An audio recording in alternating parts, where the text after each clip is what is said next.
നമസ്കാരം. ശ്രീഭദ്ര ജ്യോതിഷത്തിലേക്ക് എല്ലാ പ്രേക്ഷകരെയും സ്വാഗതം ചെയ്യുന്നു.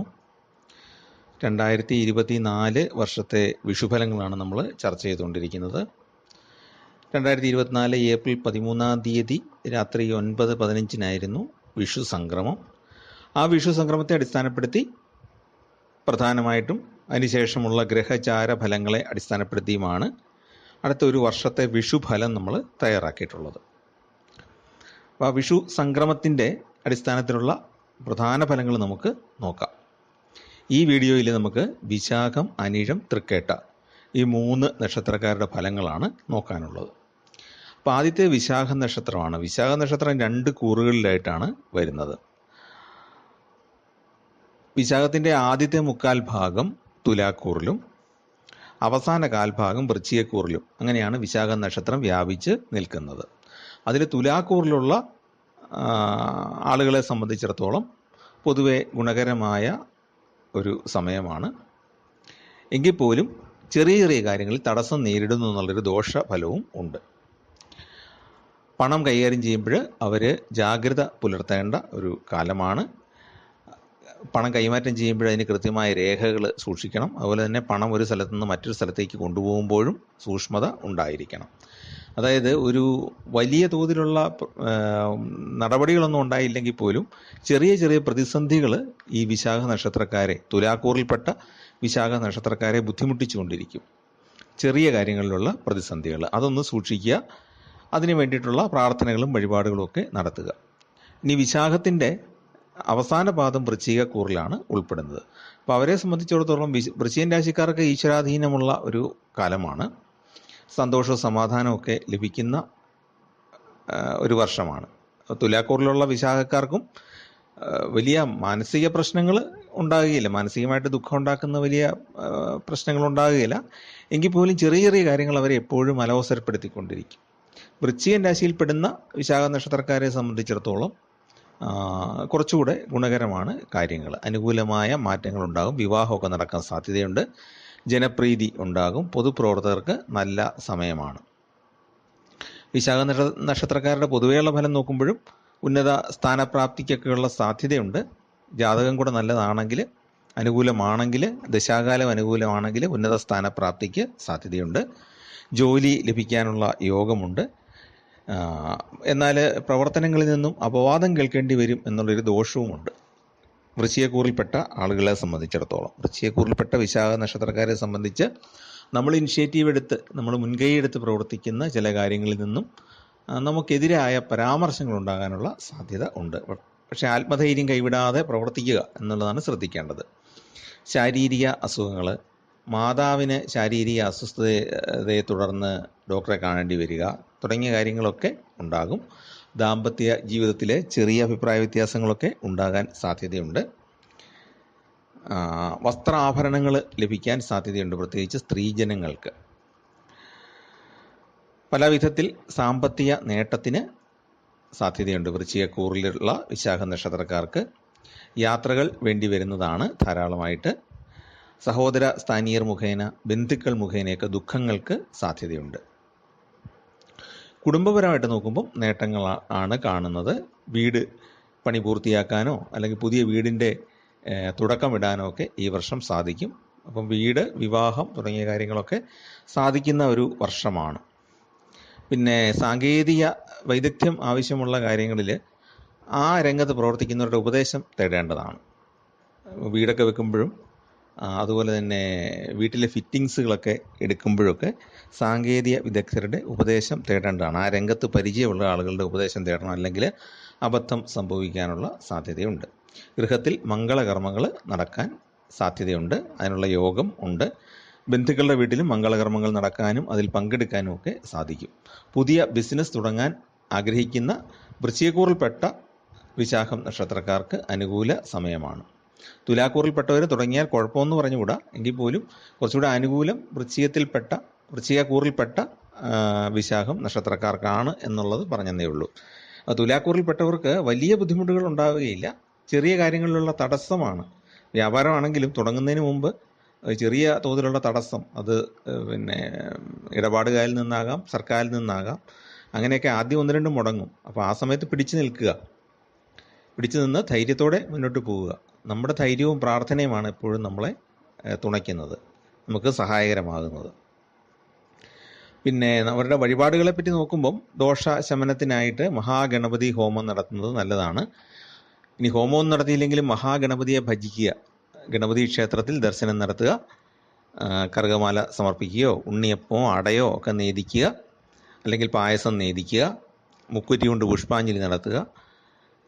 ഇതൊക്കെയാണ് നമുക്ക് ചെയ്യാവുന്നത്. ഇനി ഇതൊന്നും ചെയ്യാൻ പറ്റിയില്ലെങ്കിൽ നിങ്ങൾ ഗണപതി ക്ഷേത്രത്തിൽ ചെല്ലുക, പ്രാർത്ഥിക്കുക, ഒരു നാളികേരം ഉടയ്ക്കുക, ഗണപതിയുടെ മുമ്പിൽ നാളികേരം ഉടയ്ക്കുക, വിധിപ്രകാരം ഏത്തമിടുക. ഓരോ ക്ഷേത്രത്തിലെ ആചാരമനുസരിച്ചുള്ള ഏത്തമിടുക. ഗണപതിക്കുള്ള ഏറ്റവും പ്രിയപ്പെട്ട ഒരു വഴിപാടാണ് നമ്മൾ ഏത്തമിടുക എന്ന് പറയുന്നത്.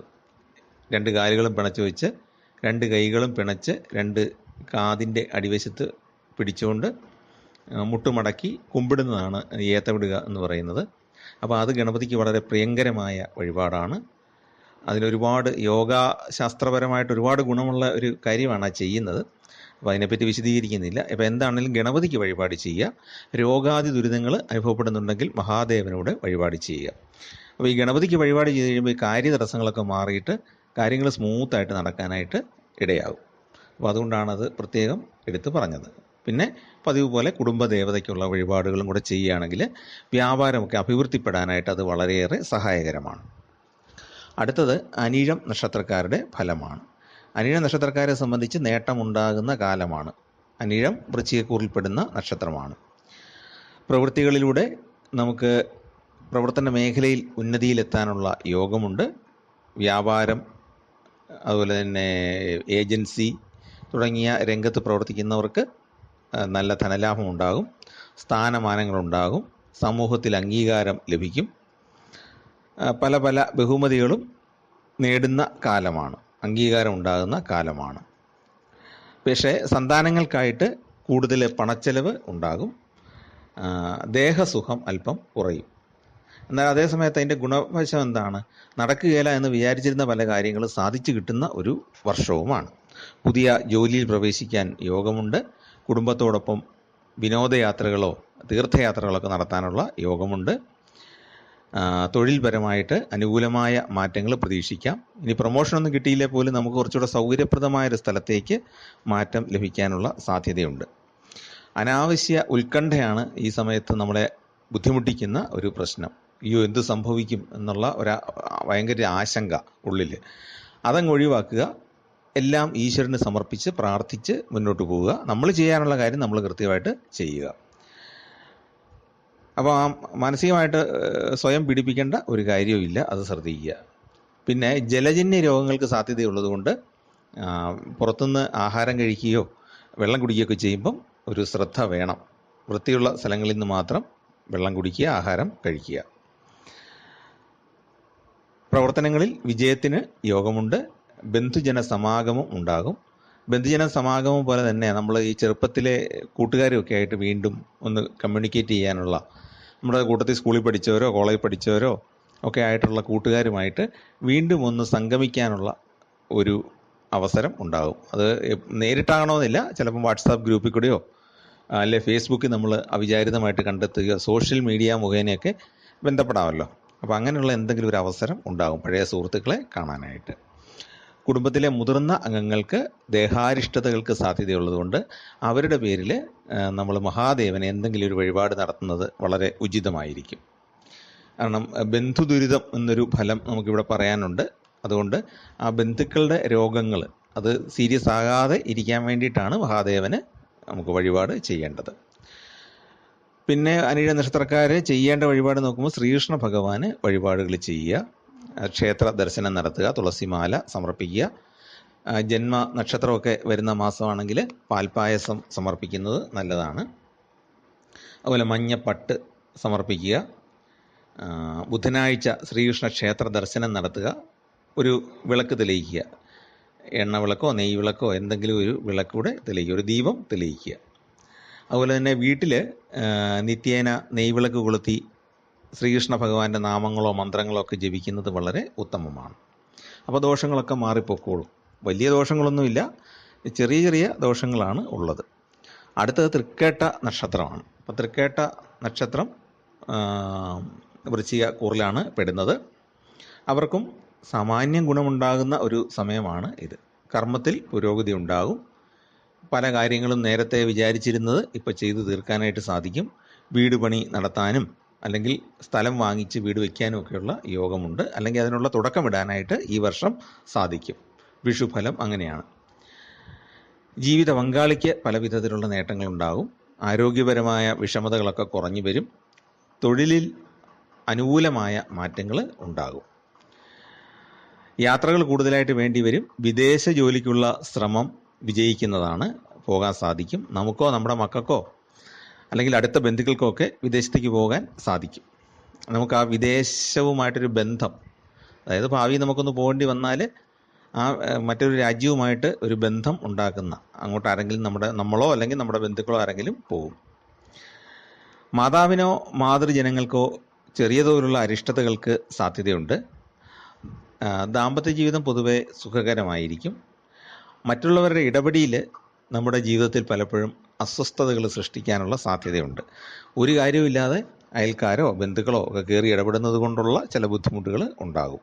മനസ്സിന് ഒരു വിഷമം ഉണ്ടാകും.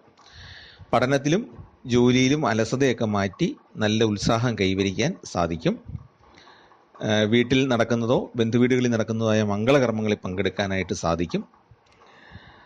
സൽക്കർമ്മങ്ങൾക്കായിട്ട് പണം ചെലവിടാൻ മടിയുണ്ടാവുകയില്ല. അതിനൊക്കെ ചെലവഴിക്കും. അർഹതപ്പെട്ട ആളുകളെ സഹായിക്കും. പിന്നെ നമ്മൾ പറയുന്ന ചില വാക്കുകൾ മറ്റുള്ളവർ തെറ്റിദ്ധരിച്ച് നമ്മളോട് വിരോധം പുലർത്താനുള്ള ഒരു സാധ്യതയുണ്ട്. അതുകൊണ്ട് തമാശയൊക്കെ പറയുമ്പോൾ മറ്റുള്ളവരെ ഹർട്ട് ചെയ്യാത്ത, മറ്റുള്ളവരെ മുറിവേൽപ്പിക്കാത്ത രീതിയിൽ ആ തമാശ പറയാൻ ശ്രദ്ധിക്കുക. അല്ലെങ്കിൽ അവർക്ക് ഈ ഒരു അവസരത്തിൽ വിരോധം ഉണ്ടാകാനും തെറ്റിദ്ധാരണ ഉണ്ടാകാനൊക്കെ അത് കാരണമാകും. പിന്നെ എന്താണ്, കാലാവസ്ഥാജന്യമായ രോഗസാധ്യതകൾക്ക് അങ്ങനെ ഒരു അവസ്ഥ കാണുന്നുണ്ട്. വാഗ്ദോഷം മൂലമുള്ള അപവാദങ്ങൾ ഉണ്ടാകാം. യാത്രകളിൽ ബുദ്ധിമുട്ടുകൾ നേരിടാം. സഹപ്രവർത്തകരിൽ ചിലർ നിസ്സഹകരണം കാണിക്കുന്നത് കൊണ്ടുള്ള വിഷമം ഉണ്ടാകാം. എല്ലാവരും അല്ല, ചില ആളുകൾ, സഹപ്രവർത്തകരിലെ ചില ആളുകൾ, നമ്മളോട് നേരത്തെ അടുപ്പം ഉണ്ടായിരുന്നവർ ചെറിയ അകൽച്ചയോ അല്ലെങ്കിൽ നമ്മളോട് സഹകരിക്കാതിരിക്കുകയോ അങ്ങനെയൊക്കെ സംഭവിച്ചേക്കാം. അപ്പം നമുക്കൊരു വിഷമം ഉണ്ടാകും. വീട് നിർമ്മാണത്തിൽ പുരോഗതി ഉണ്ടാകും. സുഹൃത്തുക്കളെ കണ്ടുമുട്ടാനും സുഹൃത്ബന്ധം പുനരുജ്ജീവിപ്പിക്കാനും ഒക്കെ സാധിക്കുന്നതാണ്. ശിവഭജനമാണ് നമ്മൾ ഏറ്റവും പ്രധാനമായിട്ട് ചെയ്യേണ്ടത്. തൃക്കേട്ട നക്ഷത്രക്കാർ ശിവഭജനം ചെയ്യുന്നത് വളരെ ഉത്തമമാണ്. ജന്മനാളിൽ ഭസ്മാഭിഷേകം നടത്തുന്നത് നല്ലതാണ്. ദേവീക്ഷേത്രത്തിൽ ചുവന്ന പുഷ്പങ്ങൾ കൊണ്ട് അർച്ചന നടത്തുകയും ചുവന്ന പട്ട് സമർപ്പിക്കുകയും ചെയ്യുന്നതും ഉത്തമമാണ്. പ്രത്യേകിച്ച് ഭദ്രകാളി ക്ഷേത്രത്തിലാണെങ്കിൽ ചുവന്ന പട്ട് സമർപ്പിക്കുക. അതോടൊപ്പം തന്നെ നമ്മൾ പ്രത്യേകം മാറ്റിവെച്ചിരിക്കുന്ന നാണയം കാണിക്കയായിട്ട് നിക്ഷേപിക്കുക. അപ്പം തൃക്കേട്ട നക്ഷത്രക്കാരെ സംബന്ധിച്ചും വലിയ പ്രശ്നങ്ങളൊന്നുമില്ല. എന്നാൽ ചെറിയ തോതിലുള്ള വിഷമങ്ങളൊക്കെ ഉണ്ടാവുകയും ചെയ്യും. സമ്മിശ്രഫലമെന്നല്ല, ഗുണഫലമാണ് കൂടുതൽ. ദോഷഫലങ്ങൾ അല്ലെങ്കിൽ ദുഃഖകരമായ ഫലങ്ങൾ കുറച്ചൊക്കെ ഉണ്ടാവും. അത് നമ്മുടെ മനുഷ്യജീവിതത്തിൽ സ്വാഭാവികമാണല്ലോ എന്ന് കരുതി സമാധാനിക്കുക. കൂടുതൽ എപ്പോഴും നമ്മൾ പോസിറ്റീവായ കാര്യങ്ങളിൽ കൂടുതൽ ശ്രദ്ധ കേന്ദ്രീകരിക്കുക. അങ്ങനെ പോയാൽ മാത്രമേ ജീവിതത്തിൽ പുരോഗതി ഉണ്ടാവുകയുള്ളൂ. അപ്പോൾ കുട്ടികളെ ആ രീതിയിൽ ശീലിപ്പിക്കേണ്ടതാണ്.